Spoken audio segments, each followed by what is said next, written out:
मल्लिकार्जुन खड़गे जब से उनकी तबीयत नासाज हुई है, जम्मू में जब से थोड़े बेहोश हुए थे, उसके बाद हम सब ने दुआ की थी उनके लिए, लेकिन वो बद्दुआ दे रहे हैं। पहले कह रहे थे मैं जब तक नहीं मरूंगा जब तक मोदी को नहीं हटाऊंगा। हरियाणा में बीजेपी फिर से आ गई उनके स्टेटमेंट के बाद।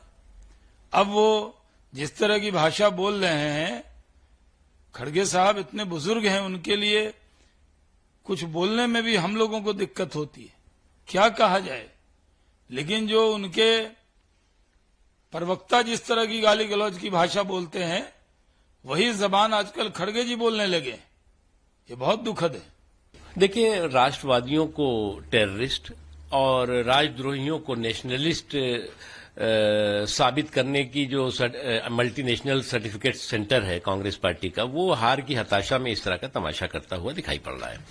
अब इस तरह का जो बहुराष्ट्रीय सर्टिफिकेट सेंटर है, वो किसी को भी जो है वो किसी भी राष्ट्रवादी को आतंकवादी बता देगा, किसी भी आतंकवादी को राष्ट्रवादी घोषित कर देगा। ये उसकी अपनी समस्या है और ये समस्या केवल उसकी हार की हताशा में इस तरह का तमाशा दिखाई पड़ रहा है। एक चीज।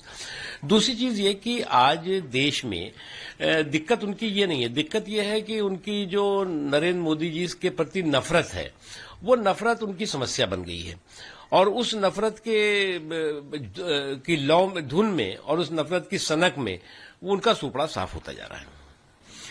देखिए, मुझे क्या लग रहा है कि कांग्रेस पार्टी या कांग्रेस पार्टी की जो लीडरशिप है, कुनबा है, उसकी एक बहुत बड़ी प्रॉब्लम है। वो आज भी देश का मूड और मिजाज समझने में, उसको स्वीकार करने में असफल है और इसी का नतीजा है कि वो एक के बाद एक जो है वो ऐसी चीजें कर रहे हैं जो उनका खुद का अपना नुकसान कर रही है।